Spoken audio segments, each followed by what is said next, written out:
Okay, it is time for our weekly Q&A, and I did have some topics that popped up, so let me find those and see if we have any new ones that came up. All right, I know I saw some. If I can just get it here.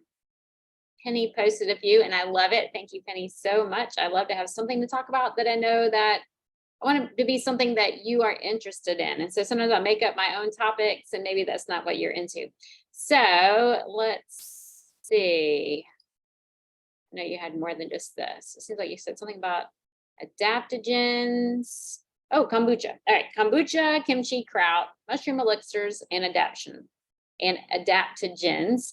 How do you feel about these fermented drinks and foods for our nutritional needs or otherwise? So kombucha is a fermented sweet tea, and so it's very high in sugar. So while I do recommend fermented foods, kombucha is one of those that I do not. And we drink so much of it that it can really alter the microbiome because it's so sweet. You can't just drink just a little bit, you drink a lot, and it's also very high in sugar. And so that's just not a healthy alternative. So we think it's a healthy one because it is a nice fermented drink, but I don't recommend it. Kimchi, kraut, homemade yogurts, maybe not store-bought, but any of those I do recommend. Unless you have certain conditions, there will be some times where there could be issues. Before I keep going, because I'm going to be talking about some other things, I want to make sure that you know that this is for educational purposes only. You are unique. You need to run anything by your own healthcare provider. I am not diagnosing, treating, or prescribing, and I'm not recommending to one specific person. I'm only teaching this information for educational purposes. Kimchi and kraut and fermented foods, like the homemade yogurts, are going to be very high in beneficial microbes that help to feed your microbiome, which help you to create different vitamins, help you to absorb vitamins, and with many other things. So we have to make sure that we build a nice, healthy, diverse microbiome. So that is why we want lots and lots of different bacteria, lots and lots of different foods. Everything in your gut prefers something different to eat, which is why we want a large variety of fruits and vegetables.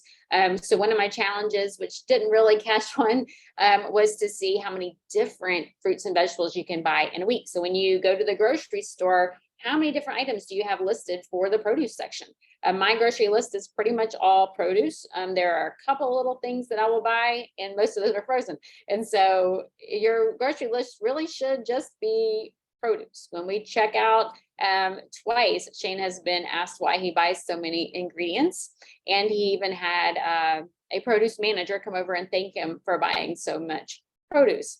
And that is in addition to all the produce that we have growing outside on our farm. And so that just tells me people are not buying fruits and vegetables. Buy your fruits and vegetables to feed your microbes. It makes you all healthy and happy. That is also, it's your gut feeds to your neurotransmitters. And so when you feed all the microbes, you balance your hormone levels, you also balance the neurotransmitters in your brain to help you have better moods and things like that. So that's that about krauts. And so why not store-bought kefir or kefir, however you want to say it, and yogurt? So those are created to sit in a refrigerator, to be traveled in a refrigerator truck, and then sit on shelves until a certain expiration date. And so the microbes that are in there are going to be cheaper because those yogurt companies need to make money, and are going to be some of the ones not as beneficial. They do have some strains that are beneficial, but not as beneficial as the ones that you need in your gut. The ones that are most beneficial are not going to be as strong when you purchase them and eat them as they would be if you made your own yogurt. And so there are a couple of places that I have made my own yogurt. I'll do another video on making yogurt soon because I know after a while they get lost in the list of videos. So I will make another one for this. And I do have a video making kimchi, which is delicious. And so make sure that you look for that too. You can make your own kimchi, super easy to make kraut or kimchi. Okay, so I hope that helps with that.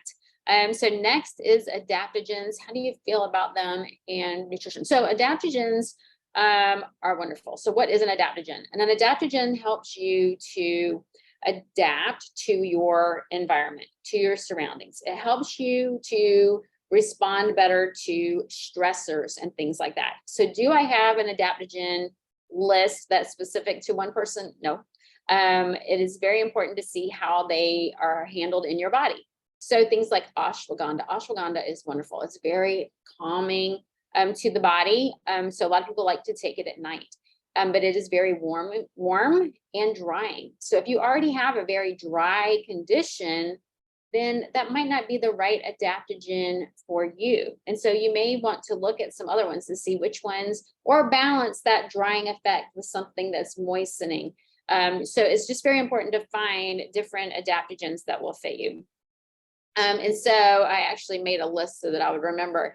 So there are 3 types of ginseng that are adaptogens. We have American ginseng, which is one that we don't use as much here, but that's wonderful for immune health, for pain and inflammation, for stress and the nerves, and it is wonderful for the adrenals. And so I love all of the ginsengs actually. But my favorite one is eleuthero, which is also known as Siberian ginseng. It kind of gives you, gives you a boost of energy. It's kind of energizing without being stimulating. And so something like caffeine will give you a boost of energy, but then it has side effects where eleuthero does not. And so, like I said, that's also known as Siberian ginseng. So the other one is Panax ginseng, which is an Asian ginseng. I want to say that it's like called red ginseng too, maybe. Anyway, that is another one that is great for fatigue. So your ginsengs, you think of them as for fatigue. The American ginseng, I think of more as for mental brain fatigue, but I think they're actually all helpful for that. Actually, the Panax ginseng may be the one that's also for that too. Anyway, mental fatigue, physical fatigue, they're all the ginsengs are great for that. Rhodiola, that one is an adaptogen that is specific to neurotransmitters, depression, anxiety, mental fatigue, and things like that. So I do like rhodiola as well. But once again, you do want to look at what other effects they have, not just that's an adaptogen, but what else does it do? Like I said, like ashwagandha can be drying, so you want to make sure you balance that out. So I'm trying to think if I have anything else to say about adaptogens. You asked about mushrooms, and there are adaptogens in the mushrooms as well. So, and also with adaptogens, those are things that you can take daily. So when we look at herbals, any herbal medicines, do you call them medicine or not? And so when we think of medicine, we think of treating a symptom. And so with herbs, that's really not the way we should be. We don't react. That is the way our Western medicine is today, right? We suppress symptoms instead of getting to the root and resolving the issue. So with adaptogens, we're helping the neurotransmitters to recreate. We're helping build up the adrenals so that we can respond better to stressors instead of just fixing whatever, or giving you energy, like caffeine. Caffeine is going to give you a lot of energy. Yes, that helped with your slump, but you're going to need it again. Whereas an adaptogen is going to help to regenerate cells and things like that to help you handle it more, so you don't need it later on. And so we're not going to be on them forever, but we can take them regularly. As with all of my herbs and the mushrooms that we'll talk about in a minute, don't take the same herbs or mushrooms or whatever every single day.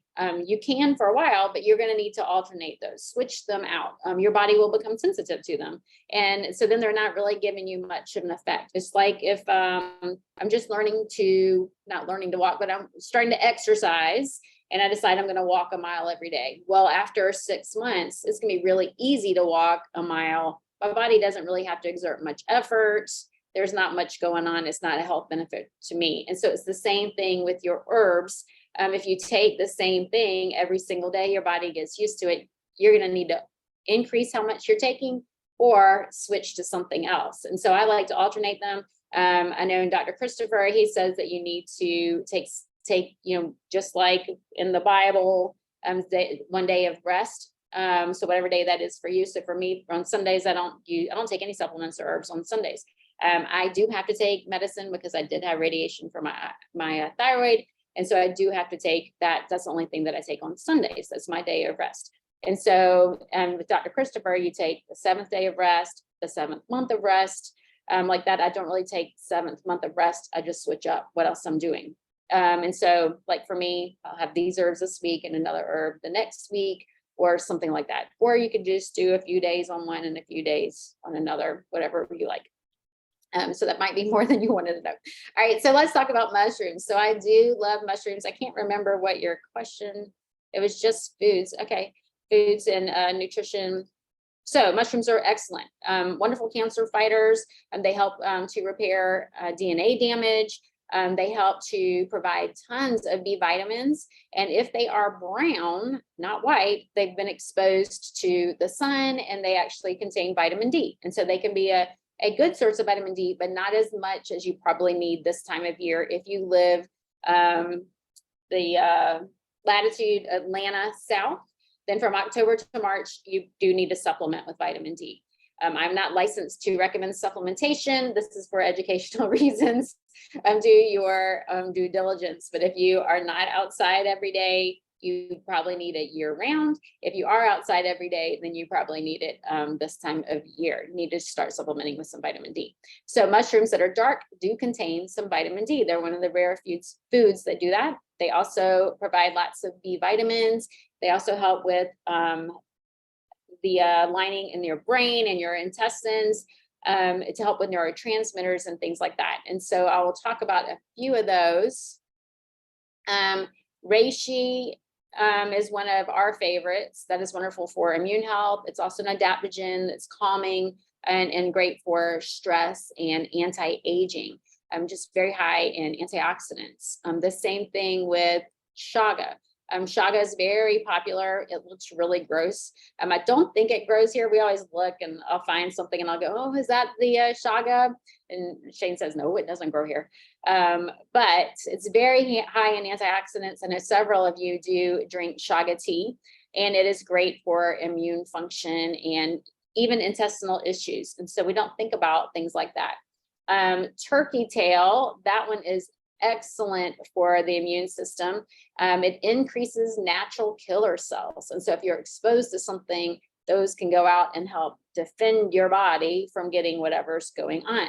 And when we talk about herbs and mushrooms, and we talk about viruses and bacteria and things like that, they don't kill them like an antibiotic or an antiviral that way. They help your body to fight to keep everything in balance. So I just want to make sure that you know that there is a difference there. It's not like taking an antibiotic or something. Now, if you take enough of them, then yes, it is going to kill your good bugs too. Oyster mushrooms are also excellent for lung health and the immune system, and are known to lower cholesterol. And so a lot of these mushrooms, the way they help with your microbiome, do help with circulation and your heart health as well. Lion's mane, that one is so fun. If you haven't seen one, Google it and look it up, because they just look so funny. They look like a lion's mane. I think I saw over in Asia, I can't remember what country, they call them monkey head, but they're just a ball that has long white hairs is what it looks like. It's like a lion, but it's white.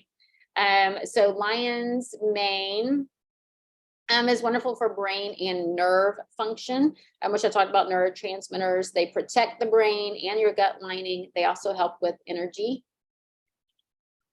And it looks like I've lost my connection. Hopefully that will come back. I lost my connection on Facebook.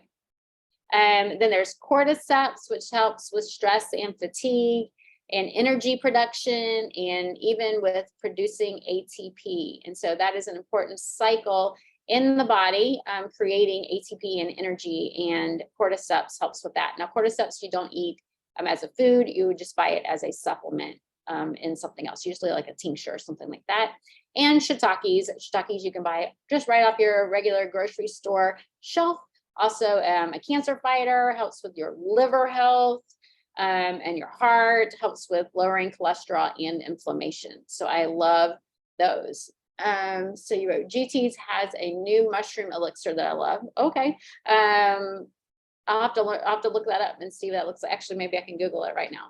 GT's mushroom elixir. So I really like the mushroom coffees.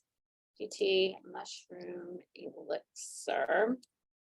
I really like the mushroom coffees, but not the ones with caffeine. And so sometimes that's hard to find, some that are just mushroom powders, and sometimes they have cocoa in them, but you don't want the caffeine that is in there unless you do know that you're someone who can handle it without the caffeine, if you don't have any other health conditions. But so I do like to look for those that do not have caffeine. So mushroom elixir. I want to see the ingredients alive. So Penny, tell me what flavor you like. Ingredients: mushroom infusion, reishi, chaga, and turkey tail, black tea. So it's very high in caffeine. Fresh pressed apple juice, lime juice, cinnamon, erythritol, cane sugar. Let's see why you like it. Vanilla, cola nut, sea salt, black pepper, stevia, and pure love. So it has a lot of sweeteners and alternative sweeteners. And so that would taste really delicious. It also has a lot of caffeine and the black tea. So black tea is acidic. And so if you do drink these, don't drink too many of these. So 4 grams would be a teaspoon. So there's a teaspoon of sugar in a bottle. I don't know how large the bottle is. And so make this an occasional, not a daily treat. There are lots of mushroom powders that you can get. And some of them even taste like coffee without the coffee in there. Root beer, ginger, and turmeric, and matcha vanilla. Okay. So that must be another flavor. I was looking at one called cola. Ginger, turmeric. Dun, dun, dun. Always read your ingredients. So here's our lesson. Okay, so let me look at, so in 20 ounces, so you can do like a half a one maybe. So if I look at the other one, this one is ginger turmeric. It has reishi, chaga, and turkey tail, which we love. I don't know what Guayusa tea is. I'll look that up. Apple cider vinegar, dark amber maple. So there's a sugar. Fresh pressed turmeric, fresh pressed ginger, black pepper, erythritol, and stevia. And so it does have some more added sugars. Erythritol and stevia can be fine. As far as alternative sweeteners go, as long as it's stevia tincture or from stevia herb and not the highly processed stevia.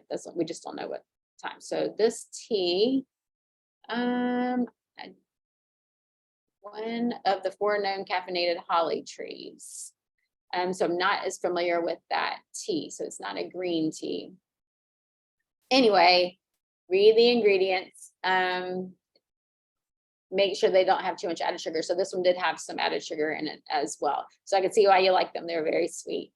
Okay, and so what else? You were asking me about the adaptogens.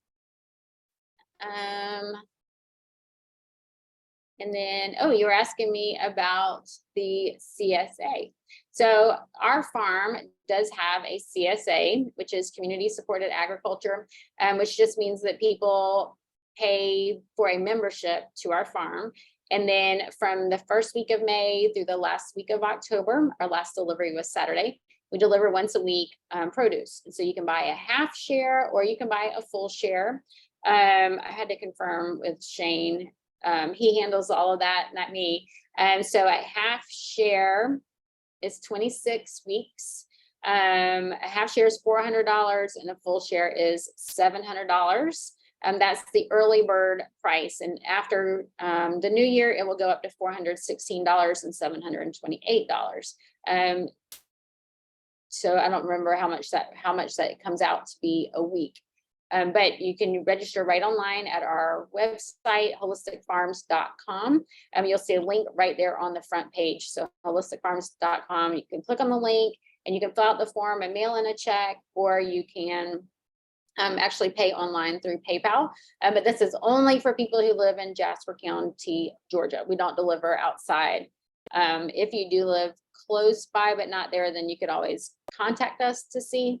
But we do like to just stick to Jasper County, keep it small, and shop local, buy local, that kind of thing. So Penny, you're asking about the kombucha. So I did talk about kombucha before you popped on. Kombucha is very high in sugar. It is a fermented sweet tea. And so if it's something that you drink occasionally, like the other ones, it can be okay. But if it's not something you want to drink every day in large quantities, because the sugar is going to be disruptive to your microbes and build up the wrong ones and kill the good ones. So even though you're putting fermented foods in there, it's not a healthy choice. Do we pay year round? No, actually, you pay before the season starts. And so I'm not sure if you have other questions about the payment. You can always contact or DM me, and I can get Shane to respond to you. Most people they just pay the full year upfront, and they pay before here, but he may be able to work something out beyond that. But he would be the person that handles that. He handles all of the farming part of the business. But thank you for asking about it too. Let's see. He probably has pictures of half share and full share too on there.